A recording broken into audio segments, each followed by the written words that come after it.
Very first episode. I am truly live streaming. I just liked this whole baptism by fire thing. I have no idea what I'm doing. Full transparency. I'm using Restream for the very first time.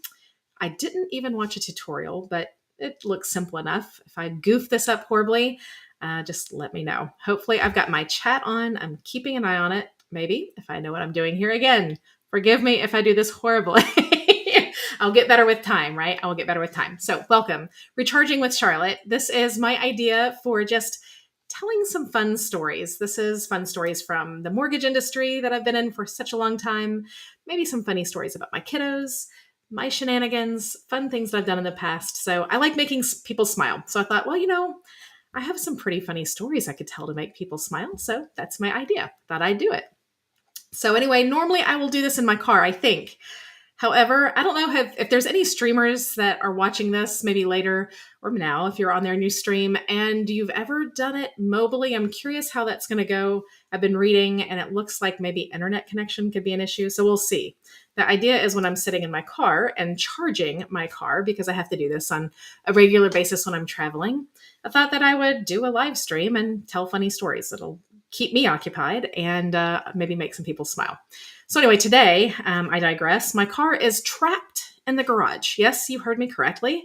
I put my car in, parked it the other day, and the spring to my garage door broke. I guess it just broke. It was old, whatever. I did not realize that garage doors can't be opened without said spring. It's like really heavy. I had no idea. So my car is trapped. It is hostage. My garage has eaten it. And until said spring comes in, I can't get my car out. So I digress. I'm not charging my car because I'm not driving it. Thanks, Mom, for letting me borrow your car this week.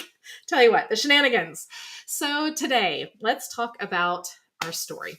I had this long list, and this is definitely one of my favorite stories.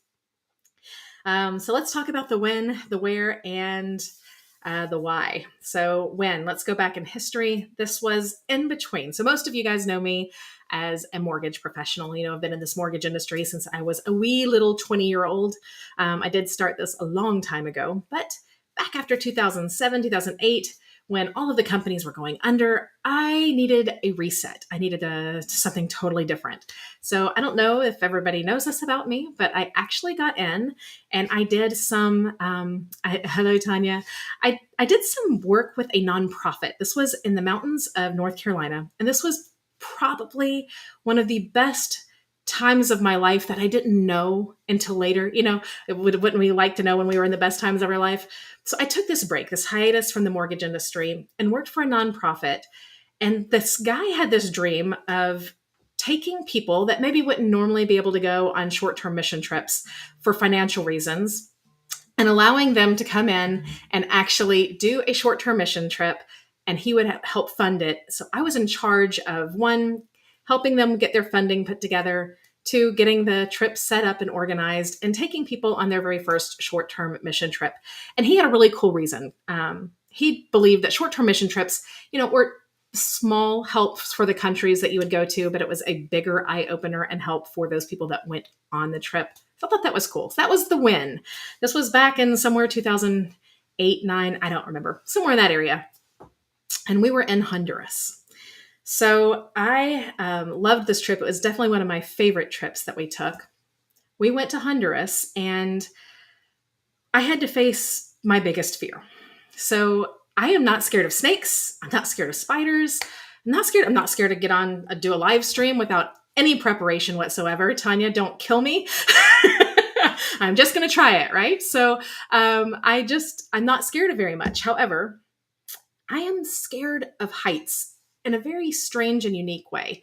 So I can climb up to a mountain, I can ride a roller coaster, I can come to the edge of a cliff as long as my footing isn't slanted. I don't know how to better explain this. Like, I can't feel like I'm unbalanced. I can't feel like I'm uneven. I don't like climbing up things where I'm going to have to go down a really steep hill, because that feeling of falling forward, for some reason, I guess because I'm a klutz, it scares me to death. So we were in Honduras and we had to go on a trip where we were going to hike. I'm going to say it was 10 miles. Okay, it probably wasn't 10 miles. It felt like 10 miles. It was rainy season in Honduras. this is like in the rainforest area of the country. And we were hiking through mud that seriously, like our feet would go into the mud and they would just stay there. Like this much, we'd go into the mud and have to pull our foot out. We lost our shoes by the time we were done with this hike. Horrible, horrible hike. Beautiful, but I would never want to hike through that kind of mud again. I don't know if anybody's ever hiked through that kind of mud. It's miserable when your feet are literally up to your calves in mud. So we're going to call it a 10-mile hike. It may have been, 5 or 6 miles. I don't remember. And at the very beginning of the hike, we come to is it called hewn? I think it's a hewn log. I don't know. It's a tree that was cut in half and then flattened to make a bridge across this very rushing stream. And it was really high. Okay, it probably wasn't really high. It was taller than me. I'm going to say it was maybe 8. It felt like 20 feet. It was 20 feet above the rushing water is what I'm going to go with for the story's sake. Regardless, we had to cross probably about a 50-yard bridge that did not have railings. And on top of that, it was just slightly uneven. I don't know. To my brain, it was like this. Of course, it probably was pretty close to even. Most of the people in our party had no problem getting across this bridge, but Charlotte's fear, I don't know if you guys have ever felt this, where that fear just like, like your heart's palpitating, your face is red. And it's the very beginning of our hike. Like, I've got to get across this to do this. And remember, I'm one of the leaders. I have to be there. So I do it. I get across. I believe at this point, I literally got behind somebody and just focused and went across as fast as I could. Long story short, we get all the way up. We hike the 50 miles is what we did. No, okay. We hiked our way up to this village, spent the day in the village, and then came back. And about halfway back, I was with this lady named Jamie, and I'm not sure if you're with me, Jamie, tonight, but she was amazing because she realized about halfway through that everybody else was miserable, but I was real quiet. And about 2 miles before we got back to that bridge, in my brain, because I knew it was coming, I was getting paralyzed. Like, I couldn't walk. I knew I was going to come up on this bridge again, and I was going to have to cross it. And my heart, 2 miles before we got there, was just in my throat. It was horrible. So I remember looking at Jamie, and she noticed that something was wrong because I'm not normally silent. I'm not normally freaked out. Again, I don't get scared by much, but I did. I was freaking out and psyching myself out of getting back. And of course, this was our way back to where we started. So Jamie looks at me and she gets some friends. There was a gentleman on the trip with us who was very sure-footed. He's like, I know. You go across, you can hold on to me and I'll get you across. You can do this. So seriously, I think for probably an hour before we got to this bridge that I had to cross, I was already just freaked. So I get to this bridge, sit down. We have to literally coax me because I've got to get back across. And, I'm ahead of most of the other people. They stayed a little bit longer. I left. So I know this group is coming up behind me. And I don't know if anybody has had this feeling to where you must move forward, right? I have nowhere else I cannot live here. I like my Target and my Starbucks too much. I can't live in this little remote village in Honduras. I must cross this bridge. And I knew there's people behind me that were expecting me to lead. And I was sitting on the side, not able to go across this bridge, guys. I was terrified. So after a lot of prepping, and I believe the gentleman, this is horrible. I think, Jamie, if you are here and you remember his name, I think it was Steve. This is bad. It's been so many years. My memory is not great. But Steve did. He let me literally hold on to the back of his shirt, and I buried my head, and I did not look anywhere other than at his shirt and just followed his foot, which is so much more dangerous. Like, if I had just walked across this bridge, I would have been much safer than what I did. But this is how I had to get across. I literally put my head and my hands and my head into his back, and I slowly walked across this bridge. So I get across the bridge.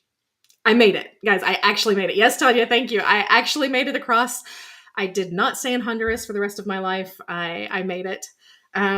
And I was at the end. And of course, at this point, I'm emotionally exhausted. I don't know if you've ever faced that fear. Tanya, I know your daughter did, right? Your daughter totally faced this fear and had to go and do something in Hawaii. I'm not going to even try to attempt that story. It's an amazing one. But I was just drained. Thankful. I think I was saying many prayers of gratitude that I made it across this bridge. But here comes the group. This is the best part of the story because this was fun. This was great. I challenged my fear. I pushed through thanks to wonderful people who supported me and got me through. However, there's a moral of this story, and it isn't to push forward.